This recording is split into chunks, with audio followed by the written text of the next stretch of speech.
ರಾಜ್ಯದ 21 ಕ್ಷೇತ್ರಗಳಿಗೆ ಬಿಜೆಪಿ ಅಭ್ಯರ್ಥಿಗಳ ಪಟ್ಟಿಯನ್ನ ಇವತ್ತು ರಿಲೀಸ್ ಮಾಡಲಾಗಿದೆ.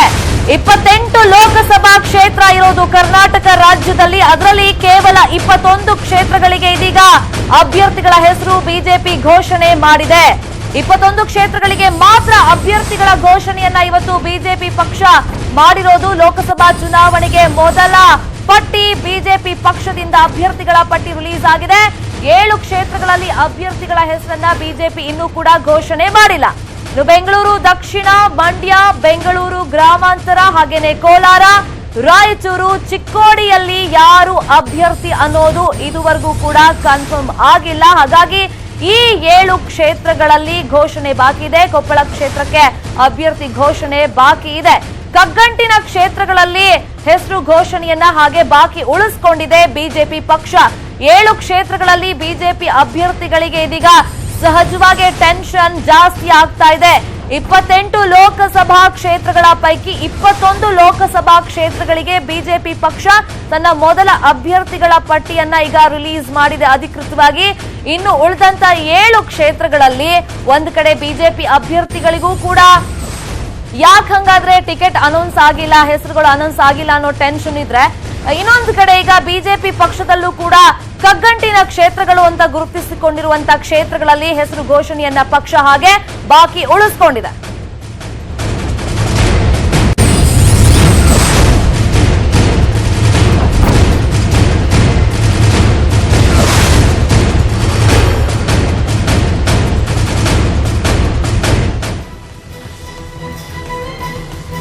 ಇನ್ನು ಚಾಮರಾಜನಗರದಿಂದ ವಿ ಶ್ರೀನಿವಾಸ್ ಪ್ರಸಾದ್ ಅವರ ಹೆಸರನ್ನ ಬಿಜೆಪಿ ಇವತ್ತು ಅಧಿಕೃತವಾಗಿ ಅನೌನ್ಸ್ ಮಾಡಿದೆ. ಹಾಗಾದ್ರೆ ಟಫ್ ಫೈಟ್ ಯಾರ್ಗಳ ಮಧ್ಯೆ ನಡೆಯುತ್ತೆ ಅಂತ ನಾವು ನೋಡ್ತಾ ಹೋಗೋದಾದ್ರೆ ಕ್ಷೇತ್ರವಾರು ಚಾಮರಾಜನಗರದಲ್ಲಿ V Srinivas Prasad BJP candidate ಆಗಿದ್ರೆ ಈಗ ದೋಸ್ತಿಯಿಂದ ಧ್ರುವ ನಾರಾಯಣ್ ಅವರು ಕಣಕ್ಕಿಳಿದಿದ್ದಾಗಿದೆ. ಅಬ್ಬರದ ಪ್ರಚಾರವನ್ನ ಕೂಡ ಮಾಡ್ತಾ ಇದ್ದಾರೆ. ಇನ್ನು ಬೆಳಗಾವಿಯಿಂದ ಸುರೇಶ್ ಅಂಗಡಿ ಅವರೇ ಮತ್ತೊಮ್ಮೆ ಈಗ ಅಭ್ಯರ್ಥಿ ಅಂತ ಅನೌನ್ಸ್ ಆಗಿದೆ. ಇನ್ನು ದೋಸ್ತಿಗಳಿಂದ ಬೆಳಗಾವಿ ಲೋಕಸಭಾ ಕ್ಷೇತ್ರಕ್ಕೆ ಯಾರು ಅಂತ ಹೆಸರು ಇನ್ನೂ ಕೂಡ ಪ್ರಕಟ ಆಗಿಲ್ಲ. ಕರ್ನಾಟಕ ರಾಜ್ಯದ 28 ಲೋಕಸಭಾ ಕ್ಷೇತ್ರದಲ್ಲಿ ಈಗ 21 ಲೋಕಸಭಾ ಕ್ಷೇತ್ರದ ಪಟ್ಟಿ ಬಿಡುಗಡೆಯಾಗಿದೆ. ಚಿಕ್ಕೋಡಿ, ಕೋಲಾರ, ಮಂಡ್ಯ, ಬೆಂಗಳೂರು ರೂರಲ್, ರಾಯಚೂರು, ಕೊಪ್ಪಳ, ಬೆಂಗಳೂರು ಸೌತ್, ಈ 7 ಕ್ಷೇತ್ರಗಳು ಬಿಡುಗಡೆ ಆಗಬೇಕು. ಬಹುಶಃ ನಾಳೆ ನಡೆದರಲ್ಲಿ ಅಥವಾ ನಾಳೆ ಬಿಡುಗಡೆ ಆದರೂ ಆಗ್ಬೋದು. ಒಟ್ಟಿನಲ್ಲಿ 21 ನಾವೇನು ಅಂದ್ಕೊಂಡಿದ್ದೋ ಆ ರೀತಿ ನಮ್ಮ ನಿರೀಕ್ಷೆಯಂತೆ ನಾವೇನು ಸಲಹೆಗಳನ್ನು ಕೊಟ್ಟಿದ್ದೋ ಅದೆಲ್ಲವೂ ಕ್ಲಿಯರ್ ಆಗಿದೆ. ಇನ್ನು 7 ಕ್ಷೇತ್ರ ನಾಳೆ ಬಿಡುಗಡೆ ಆಗ್ಬೋದು ಅಂತ ನಾನು ನಿರೀಕ್ಷೆ ಮಾಡ್ತಾ ಇದ್ದೀನಿ. ಸರಿ, ಚಿತ್ರದುರ್ಗದಿಂದ ಸ್ವಾಮೀಜಿ ಭೇಟಿ ಮಾಡಿದ್ರು, ನಾರಾಯಣ ಸ್ವಾಮಿ ಅವರು ಟಿಕೆಟ್ ಕೊಡೋದು ಗೊಂದಲ ಇದೆ ಅಂತ ಏನಿಲ್ಲ, ಅವರೆಲ್ಲರೂ ಒಂದು ಕಡೆ ಬೋವಿಗೆ ಒಂದು ಕ್ಷೇತ್ರ ಕೊಡಬೇಕು ಅಂತ ಅವರ ಅಪೇಕ್ಷೆ ಇದೆ. ನಾವು ಸುದ್ದಿಯನ್ನು ಕೇಂದ್ರಕ್ಕೆ ತಲುಪಿಸಿದ್ದೇವೆ. ನೋಡೋಣ ಏನು ಮಾಡಬೇಕು. ಮಂಡ್ಯ ಕ್ಷೇತ್ರ ಏನಾಯ್ತು? ಮಂಡ್ಯ ಇಲ್ಲಿ ಪಟ್ಟಿನಲ್ಲಿ ಯಾವುದೇ ಹೆಸರು ಬಿಡುಗಡೆ ಆಗಿಲ್ಲ. ಪೆಂಡಿಂಗ್ ಯಾಕಾಗಿದೆ? ಅದನ್ನು ನಾನು ಹೆಂಗ್ರಿ ಹೇಳಕ್ಕಾಗುತ್ತೆ? ಬೆಂಗಳೂರು ದಕ್ಷಿಣ ತೇಜಸ್ವಿನಿ ಕೊಡಬೇಕು ಬೇಡ ಹಂಗಲ್ಲರಿ, ಸ್ವಲ್ಪ ಒಂದು ನಿಮಿಷ ಕೇಳಿಯಪ್ಪ. ಈಗ ಕೇಂದ್ರದಿಂದ ಬಿಡುಗಡೆ ಆಗಿರೋ ಪಟ್ಟಿ ನಾನು ನಿಮ್ಮ ಕಣ್ಣು ಮುಂದೆ ನಿಮಗೂ ಗೊತ್ತಿರೋದು ನನಗೂ ಗೊತ್ತಿರೋದು ನಿಮ್ಗೆ ಹೇಳ್ತಾ ಇದ್ದೇನೆ. ಇನ್ನು 7 ಜನರದ್ದು ನಾಳೆ ಬಿಡುಗಡೆ ಮಾಡ್ಬೋದು. ಅವ್ರದ್ದೇ ಆದಂಥ ಕೆಲವರ ಅಭಿಪ್ರಾಯಗಳನ್ನು ತಗೊತಾ ಇರ್ಬೋದು. ಅನೇಕ ಕಾರಣಗಳಿರುತ್ತಲ್ಲ ಡಿಲೇ ಮಾಡೋಕ್ಕೆ, ಆ ಕಾರಣದಿಂದ ಡಿಲೇ ಆಗಿರ್ಬೋದು. ನಾಳೆ ಬಿಡುಗಡೆ ಆಗುತ್ತೆ. ಮತ್ತೆ ಸರ್, ಬಳ್ಳಾರಿದು ಒಂದು ಗೊಂದಲ ಇದೆ ಅಲ್ಲ ಸರ್, ಶ್ರೀರಾಮುಲು ಕಡೆ ಯಾವುದೇ ಗೊಂದಲ ಇಲ್ಲ. ಎಲ್ಲರ ಒಪ್ಪಿಗೆ ಮೇಲೇನೆ ಬಳ್ಳಾರಿ ಅಭ್ಯರ್ಥಿಯನ್ನ ಈಗ ಕ್ಲಿಯರ್ ಮಾಡಾಗಿದೆ. ಏನೂ ತೊಂದರೆ ಇಲ್ಲ. ಧನ್ಯವಾದ. Thank you sir. ಇದು ಯಡಿಯೂರಪ್ಪ ಅವರ ಮಾತು. ಬಿಜೆಪಿ ರಾಜ್ಯಾಧ್ಯಕ್ಷ ಬಿಎಸ್ ಯಡಿಯೂರಪ್ಪ ಅವರು ಮಾತಾಡ್ತಾ ಹೇಳ್ತಾ ಇದ್ರು, ಈಗ 7 ಕ್ಷೇತ್ರಗಳಲ್ಲಿ ಏನ್ ಬಾಕಿ ಇದೆ, ಬಹುಶಃ ನಾಳೆ ಅದು ರಿಲೀಸ್ ಆಗಬಹುದು. ಈಗ ಕೆಲವೊಂದಿಷ್ಟು ಅಭಿಪ್ರಾಯಗಳನ್ನ ಈಗ ಕಲೆಕ್ಟ್ ಮಾಡ್ತಾ ಇರಬಹುದು ರಾಷ್ಟ್ರೀಯ ನಾಯಕರು ಅಂತ ಹೇಳಿದ್ರು. ಹಾಗಾದ್ರೆ ಉಳಿದಂತ 7 ಕ್ಷೇತ್ರಗಳಲ್ಲಿ ಅಭ್ಯರ್ಥಿಗಳ ಹೆಸರನ್ನ ಹಾಗಾದ್ರೆ ಬಿಜೆಪಿ ಯಾಕೆ ಘೋಷಣೆ ಮಾಡಿಲ್ಲ? ಈ ಬಗ್ಗೆ ಮಾಹಿತಿಯನ್ನ ಕೊಡ್ತಾರೆ ನೇರ ಸಂಪರ್ಕದಲ್ಲಿ ಜಾಯ್ನ್ ಆಗಿರುವಂತ ನಮ್ಮ political bureau head Chidanand Patel ಅವರು ನಮ್ಮ ಜೊತೆ ಜಾಯ್ನ್ ಆಗಿದ್ದಾರೆ. ಚಿದಾನಂದ್ ಪಟೇಲ್, ಈಗ 7 ಕ್ಷೇತ್ರಗಳಲ್ಲಿ ಬಹಳ ಕುತೂಹಲಕ್ಕೆ ಕಾರಣವಾಗಿರೋದು ಬೆಂಗಳೂರು ದಕ್ಷಿಣ ಸೇರಿದಂತೆ ಮಂಡ್ಯ. ಸೊ ಹೀಗೆ 7 ಕ್ಷೇತ್ರಗಳು ಕೂಡ ಒಂದಿಷ್ಟು ಕಗ್ಗಂಟಾಗಿತ್ತು. ಹಾಗಾದ್ರೆ ಈ ಕ್ಷೇತ್ರಗಳಲ್ಲಿ ಯಾಕೆ ಅನೌನ್ಸ್ ಆಗಿಲ್ಲ ಟಿಕೆಟ್? ಶರ್ಮಿತಾ ಶೆಟ್ಟಿ ಬಹುತೇಕ ಹಾಲಿ ಸಂಸದರಿಗೆ ಟಿಕೆಟ್ ಅನ್ನು ಕೊಡಲಾಗಿದೆ. ಆದರೆ ಕೊಪ್ಪಳದಲ್ಲಿ ಸಂಗಣ್ಣ ಕರಡಿಗೆ ಪೆಂಡಿಂಗ್ ಅನ್ನು ಇಡಲಾಗಿದೆ. ಇದಕ್ಕೆ ಪ್ರಮುಖವಾಗಿ ಈಗಾಗಲೇ ಕೊಪ್ಪಳದಲ್ಲಿ ಸಂಗಣ್ಣ ಕರಡಿ ವಿರೋಧಿ ಅಲೆ ಇರತಕ್ಕಂಥದ್ದು ಮತ್ತು ಅಲ್ಲಿರ್ತಕ್ಕಂಥ ಸ್ಥಳೀಯ ಬಿಜೆಪಿ ನಾಯಕರು ಕೂಡ ಭಾರಿ ವಿರೋಧವನ್ನು ಮಾಡಿದ್ದಾರೆ. ಹಾಗಾಗಿ ಕೊಪ್ಪಳವನ್ನು ಪೆಂಡಿಂಗ್ ಇಡಲಾಗಿದೆ ಅಂತ ಹೇಳಲಾಗ್ತಿದೆ. ಹಾಗಾಗಿ ರಾಜ್ಯ ನಾಯಕರು ಮತ್ತು ಸ್ಥಳೀಯ ನಾಯಕರನ್ನು ಚರ್ಚಿಸಿ ಎರಡನೇ ಪಟ್ಟಿಯನ್ನು ರಿಲೀಸ್ ಮಾಡುವ ಸಂದರ್ಭದಲ್ಲಿ ಸಂಗಣ್ಣ ಕರಡಿಗೆ ಕೊಡಬೇಕಾ ಅಥವಾ ಬೇರೆ ಕೊಡಬೇಕಂತ ಡಿಸೈಡ್ ಆಗುತ್ತೆ. ಇನ್ನು ಪ್ರಮುಖವಾಗಿ ನಾವು ಗಮನಿಸ್ತಾ ಬಂದ್ರೆ ಬೆಂಗಳೂರು ಗ್ರಾಮಾಂತರ ಸಂಬಂಧಪಟ್ಟ ಟಿಕೆಟ್ಗಾಗಿ ಬಹಳಷ್ಟು ಫೈಟಿಂಗ್ ನಡೆದಿತ್ತು. ಒಂದ್ ಕಡೆ R Ashok versus CP Yogeshwar ಅಂತ ಹೇಳಲಾಗ್ತಿದೆ. ಒಂದ್ ಕಡೆ ಸಿಪಿ ಯೋಗೇಶ್ವರ್ ನನಗೆ ಬೇಡ ಟಿಕೆಟ್, ತಮ್ಮ ಪುತ್ರಿ ನಿಶಾ ಯೋಗೇಶ್ವರ್ ಕೊಡಿ ಅಂತ ಹೇಳಿ ಬಿ ಎಸ್ ಯಡಿಯೂರಪ್ಪನಿಗೆ ದುಂಬಾಲು ಬಿದ್ದಿದ್ರು. ಯಾವುದೇ ಕಾರಣಕ್ಕೂ ಸಿಪಿ ಯೋಗೇಶ್ವರ್ ಅವರ ಪುತ್ರಿಗೆ ಕೊಡಬೇಡಿ, ಯಾಕಂತ ಹೇಳಿದ್ರೆ ಇವರು ಯಾವುದೇ ಕಾರಣದಲ್ಲೂ ಕೂಡ ಯಾವುದೇ ಗಳಿಗೆಯಲ್ಲೂ ಕೂಡ ಯಾವ ಪಕ್ಷಕ್ಕೆ ಬೇಕಾದ್ರೂ ಜಿಗಿಬಹುದು. ಹಾಗಾಗಿ ಮೂಲ ಬಿಜೆಪಿ ಕೊಡಿ, ಅದು ಅಶ್ವಥ್ ನಾರಾಯಣ್ ಇರ್ಬೋದು ಅಥವಾ ಇತರ ಇರ್ಬೋದು ಅಂತ ಹೇಳಿ ಒತ್ತಾಯವನ್ನು ಮಾಡಿದ್ರು. ಹಾಗಾಗಿ ಇದು ಒಂದಷ್ಟು ಜುಗಲ್ಬಂದಿ ಇರೋದ್ರಿಂದ ಬೆಂಗಳೂರು ಗ್ರಾಮಾಂತರವನ್ನು ಕೂಡ ಪೆಂಡಿಂಗ್ ಇಡಲಾಗಿದೆ. ಇನ್ನು ಮಂಡ್ಯದಲ್ಲಿ ಪಕ್ಷೇತರ ಅಭ್ಯರ್ಥಿಯಾಗಿ ಸುಮಲತಾ ಸ್ಪರ್ಧೆ ಮಾಡಿದ್ದಾರೆ. ಹಾಗಾಗಿ ಸುಮಲತಾ ಸ್ಪರ್ಧೆ ಮಾಡಿದ್ರಿಂದ ಬಿಜೆಪಿ ಅವರಿಗೆ ಬಾಹ್ಯ ಬೆಂಬಲವನ್ನು ಕೊಡಬೇಕು ಅಥವಾ ಅಭ್ಯರ್ಥಿ ಹಾಕಿ ಕೊನೆ ಗಳಿಗೆಯಲ್ಲಿ ಅಂದ್ರೆ ವಾಪಸ್ ತೆಗೆದುಕೊಂಡು ಅವರಿಗೆ ಬಹಿರಂಗ ಬೆಂಬಲವನ್ನು ಕೊಡಬೇಕೆಂಬುದರ ಬಗ್ಗೆ ಈಗಾಗಲೇ ಜಿಜ್ಞಾಸೆ ಮೂಡಿರುವುದರಿಂದ ಇದನ್ನು ಕೂಡ ಪೆಂಡಿಂಗ್ ಅನ್ನು ಇಡಲಾಗಿದೆ. ಇನ್ನು ಕೋಲಾರ ಟಿಕೆಟ್ ಸಂಬಂಧಪಟ್ಟ ಹಾಗೆ ಡಿಎಸ್ ವೀರಯ್ಯ, ಚಲವಾದಿ ನಾರಾಯಣ ಸ್ವಾಮಿ, ಚೀನಾ ರಾಮು ಹಾಗೂ ಚಂದ್ರಶೇಖರ್ ಬಾಬು ಈ ನಾಲ್ವರ ನಡುವೆ ಫೈಟಿಂಗ್ ಏರ್ಪಟ್ಟಿತ್ತು. ಹಾಗಾಗಿ ಎಲ್ಲ ಒಂದ್ ಕಡೆ ಗೊಂದಲ ಇರೋದ್ರಿಂದ ಇದನ್ನು ಕೂಡ ಪೆಂಡಿಂಗ್ ಇಡಲಾಗಿದೆ. ಶರ್ಮಿತಾ ಶೆಟ್ಟಿ ರಾಯಚೂರು ಸಂಬಂಧಪಟ್ಟಿಗೆ ರಾಯಚೂರಿನಲ್ಲಿ ದೇವದುರ್ಗ ಶಾಸಕ ಶಿವನಗೌಡ ನಾಯಕರವರು ತಮ್ಮ ಆಪ್ತರಿಗೆ ಟಿಕೆಟ್ ಕೊಡಿ ಅಂತ ಹೇಳಿ ಒತ್ತಾಯವನ್ನು ಮಾಡ್ತಿದ್ರು. ಮತ್ತೊಂದು ಕಡೆ ಶ್ರೀರಾಮರವರು ಫಕೀರಪ್ಪನವರಿಗೆ ಟಿಕೆಟ್ ಕೊಡಿ ಅಂತ ಹೇಳಿದ್ರೆ ಈ ಎಲ್ಲದರ ನಡುವೆ ರಮೇಶ್ ಜಾರಕಿಹೊಳಿ ಕೂಡ ಸದ್ದಿಲ್ಲದೆ ಅನಂತರಾಜು ನಾಯಕಿಗೆ ಪರವಾಗಿ ಲಾಬಿಯನ್ನ ಮಾಡಿದರು.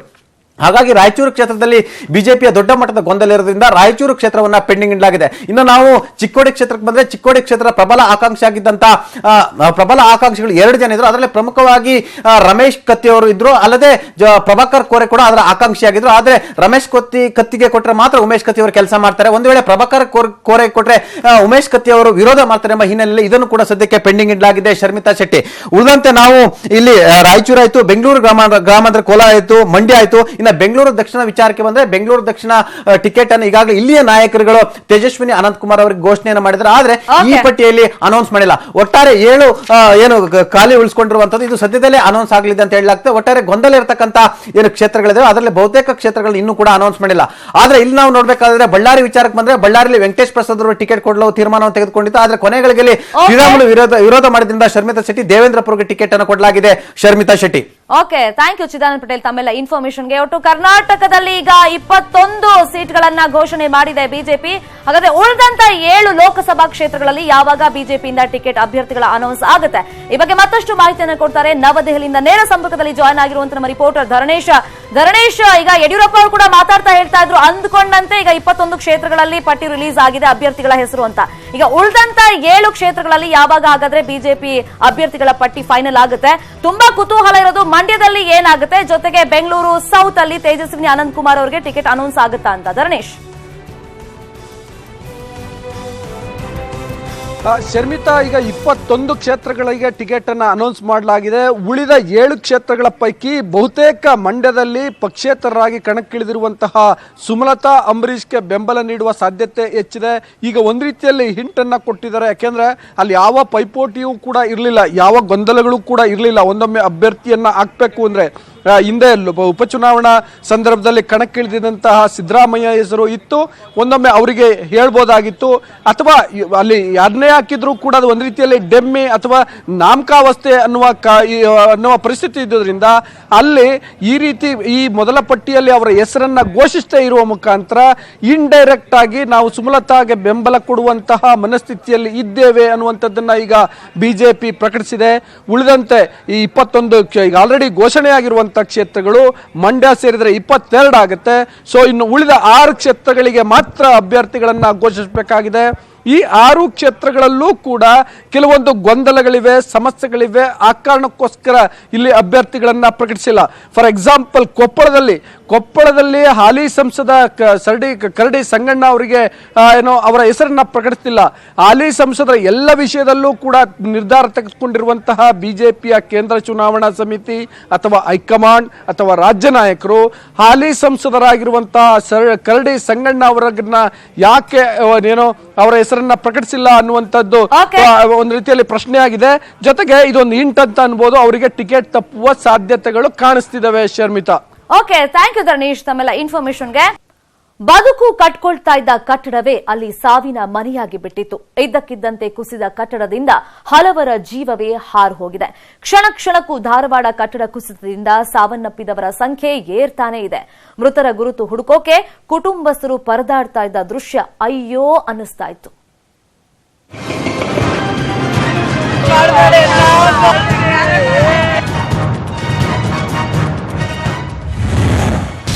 ಸತತ 3ನೇ ದಿನವೂ ನಿರಂತರ ರಕ್ಷಣಾ ಕಾರ್ಯಾಚರಣೆ. ಕಿಲ್ಲರ್ ಕಟ್ಟಡಕ್ಕೆ ಸಾವನ್ನಪ್ಪಿದವರ ಸಂಖ್ಯೆ 11ಕ್ಕೆ ಏರಿಕೆ. ಧಾರವಾಡದ ಕುಮಾರೇಶ್ವರ ನಗರದಲ್ಲಾದ ಕಟ್ಟಡ ಕುಸಿತ ದುರಂತದ ಕಾರ್ಯಾಚರಣೆ 3ನೇ ದಿನವೂ ಮುಂದುವರೆದಿದೆ. ನಿನ್ನೆವರೆಗೂ ಇದ್ದ 7 ಮಂದಿಯ ಸಾವಿನ ಸಂಖ್ಯೆ ಇವತ್ತಿಗೆ 11ಕ್ಕೆ ಏರಿಕೆಯಾಗಿತ್ತು.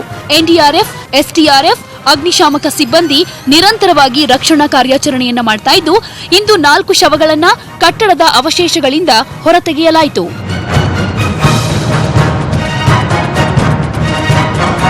ಕುಮಾರೇಶ್ವರ ನಗರ ನಿವಾಸಿಯಾದ 38 ವರ್ಷದ ಕಮಲಾಕ್ಷಿ ಮುಧೋಳ ಮಠ, ಕಲಘಟಕಿ ನಿವಾಸಿ 22 ವರ್ಷದ ಇಸ್ಮಾಯಿಲ್ ಸಾಬ್, ಕುಮಾರೇಶ್ವರ ನಗರ ನಿವಾಸಿ 35 ವರ್ಷದ ಸಂಗಮೇಶ ಮಾನ್ವಿ, ನವಲಗುಂದ ತಾಲೂಕು ಕಾಲವಾಡದ 53 ವರ್ಷದ ಗರ್ಜಪ್ಪ ವೀರಪ್ಪ ಲಕ್ಕುಂಡಿಯ ಮೃತದೇಹವನ್ನ ಹೊರತೆಗೆಯಲಾಯಿತು. ಒಂದೊಂದೇ ಶವಗಳನ್ನ ಹೊರತೆಗಿತಾ ಇದ್ದ ಹಾಗೆ ಕುಟುಂಬಸ್ಥರ ಆಕ್ರಂದನ ಮುಗಿಲು ಮುಟ್ಟಿತ್ತು. ಮೃತದೇಹ ಗುರುತಿಸಲು ಕುಟುಂಬಸ್ಥರ ಪರದಾಟ. 61 ಮಂದಿಯ ರಕ್ಷಣೆ, 21 ಮಂದಿ ಇನ್ನೂ ನಾಪತ್ತೆ.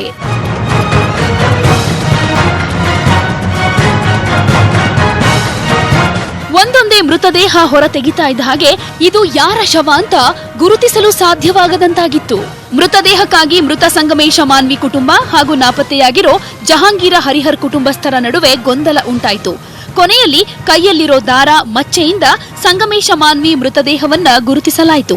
ದುರಂತ ನಡೆದು 3 ದಿನವಾದ್ರೂ ಇನ್ನೂ ಹಲವು ಮಂದಿ ಅವಶೇಷಗಳ ಅಡಿ ಸಿಕ್ಕಾಕೊಂಡಿದ್ದಾರೆ. ಇದುವರೆಗೂ 61 ಮಂದಿಯನ್ನ ರಕ್ಷಿಸಿದ್ದು 21 ಜನ ಕಾಣೆಯಾಗಿದ್ದಾರೆ ಅಂತ ಪೊಲೀಸ್ ಠಾಣೆಗೆ ದೂರು ನೀಡಲಾಗಿದೆ. ಇನ್ನು 3 ರಿಂದ 4 ದಿನ ಕಾರ್ಯಾಚರಣೆ ನಡೆಯಲಿದೆ. ಇನ್ನು ಸಾವಿನ ದವಡೆಯಿಂದ ಪಾರಾಗಿ ಬಂದವರು ಆಸ್ಪತ್ರೆಯಲ್ಲಿ ಚಿಕಿತ್ಸೆ ಪಡಿತಾ ಇದ್ದು ದುರಂತದ ಗಾಬರಿಯಲ್ಲಿದ್ದಾರೆ. ನೆನ್ಗಡೆ ನಮ್ಗ ಪೆಟ್ ನಮ್ಮ ಬಿಲ್ಡಿಂಗ್ ನಮ್ಗೆ ಮ್ಯಾಗ ಬಿತ್ರಿ, ಮ್ಯಾಗ ಬಿಡೋ ಅಂತಲೇ ತಳಗ್ ನಾವು ಮೋಸ ಬಂದು ತಳಗ್ ಬಿದ್ದು. ಆವಾಗ ನಮ್ಮನ್ನ ಉಳಿದ ಜನ ತಕೊಂಡ್ಬಂದ್ರಿ ಸರ್, ಅವರ ಒಳಗಿಂದರೆ. ದುರಂತ ಸ್ಥಳಕ್ಕೆ ಸಿಎಂ ಭೇಟಿ, ಪರಿಶೀಲನೆ. ಇಂದು ದುರಂತ ಸ್ಥಳಕ್ಕೆ ಸಿಎಂ ಎಚ್ಡಿ ಕುಮಾರಸ್ವಾಮಿ ಭೇಟಿ ನೀಡಿ ಪರಿಸ್ಥಿತಿ ಅವಲೋಕಿಸಿದ್ರು. ಕಳಪೆ ಕಟ್ಟಡದ ಕಾಮಗಾರಿಯಿಂದ ಜೀವವನ್ನ ಕಳ್ಕೊಂಡಿದ್ದಾರೆ. ಆ ಕುಟುಂಬಗಳ ಒಂದು ಪರಿಸ್ಥಿತಿಯನ್ನು ನೋಡಿದಾಗ ಅವರು ಯಾರು ದೊಡ್ಡ ಶ್ರೀಮಂತರಿದ್ದಾಗಿಲ್ಲ. ಅವರ ಕುಟುಂಬದ ನಿರ್ವಹಣೆ ಮಾಡತಕ್ಕಂಥವ್ರೆ ಇವತ್ತು ಈ ಒಂದು ಘಟನೆಯಿಂದ ಆ ಕುಟುಂಬಗಳು ತೊಂದರೆಗೆ ಸಿಲುಕಿದ್ದಾರೆ. ಜಿಲ್ಲಾಧಿಕಾರಿಗಳಿಗೆ ನಾನು ಎಲ್ಲ ರೀತಿಯ ಸಂಪೂರ್ಣವಾದಂತ ಮುಕ್ತವಾದಂತ ಜವಾಬ್ದಾರಿ ನಿರ್ವಹಣೆ ಮಾಡತಕ್ಕಂಥದ್ದಕ್ಕೆ ಅವರಿಗೆ ಸ್ವಾತಂತ್ರ್ಯವನ್ನ ಕೊಟ್ಟಿದ್ದೇನೆ. ಕಟ್ಟಡದ ಅವಶೇಷಗಳ ಅಡಿ ಇನ್ನೂ ಹಲವು ಮಂದಿ ಸಾವು ಬದುಕಿನ ಹೋರಾಟ ನಡೆಸ್ತಾ ಇದ್ದಾರೆ. ಅವರು ಸುರಕ್ಷಿತವಾಗಿ ವಾಪಸ್ ಬರಲೆಂದು ಕುಟುಂಬಸ್ಥರು ಕಣ್ಣೀರು ಹಾಕ್ತಿದ್ದು ಭಗವಂತನನ್ನ ಪ್ರಾರ್ಥಿಸ್ತಾ ಇದ್ದಾರೆ. ಚಂದ್ರಕಾಂತ್ ಸುಗಂಧಿ ಜೊತೆ ಮಂಜುನಾಥ್ ಯಡಳ್ಳಿ, ನ್ಯೂಸ್ 18 ಕನ್ನಡ, ಧಾರವಾಡ.